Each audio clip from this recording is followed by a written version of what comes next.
ప్రియమైన సహోదరి సహోదరులకు నజరుడైన యేసుక్రీస్తు పరిశుద్ధ నామమున షలోం. అందరికీ ఒక ప్రార్థన విజ్ఞప్తి ఏమనగా, మన ఆంధ్రప్రదేశ్ మాజీ ముఖ్యమంత్రి వైఎస్ జగన్మోహన్ రెడ్డి గారి గురించి, వైఎస్ భారతి గారి గురించి మరియు వారి ఇద్దరి కుమార్తెల గురించి ప్రార్థన చేయండి.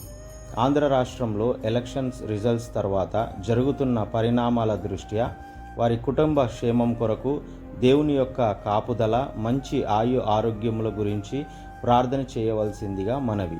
ప్రార్థన. అత్యున్నత సింహాసనం మీద ఆసీనుడైన దేవ, రాజాది రాజా, ప్రభులకు ప్రభువా, అద్వితీయ దేవ, నీకు కోట్లాది కృతజ్ఞతాస్తుతులు చెల్లిస్తున్నాం తండ్రి. ఈ యొక్క సమయంలో వైఎస్ జగన్మోహన్ రెడ్డి గారి గురించి, వైఎస్ భారతి గారి గురించి మరియు వారిని ప్రేమించి ఇచ్చిన ఇద్దరు కుమార్తెల గురించి ప్రార్థన చేస్తున్నాం తండ్రి. ఈ కుటుంబాన్ని నీ యొక్క హస్తమునకు అప్పగిస్తున్నాం యేసయ్య.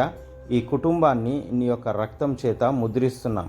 ఈ కుటుంబం చుట్టూ నీ యొక్క అగ్నిని కంచగా వేసి దూతల్ని కావలి ఉంచి సంరక్షించమని, నీ యొక్క రెక్కల కింద భద్రపరచమని ప్రార్థన చేస్తున్నాం. ఈ కుటుంబం చుట్టూ ఉన్న సాతాను అపవాదిని నజరుడైన యేసుక్రీస్తు పరిశుద్ధ నామమున బంధించి వేస్తున్నాం. నజరుడైన యేసుక్రీస్తు పరిశుద్ధ నామములో వాటికి అనంత నాశనం కలుగచేస్తున్నాం. నజరుడైన యేసుక్రీస్తు పరిశుద్ధ నామములో వాటిని నరకాగ్నిలో పడవేసి కాల్చివేస్తున్నాం.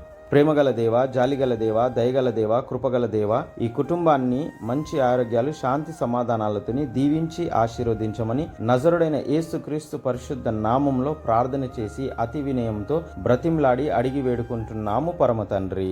ఆమేన్, ఆమేన్, ఆమేన్.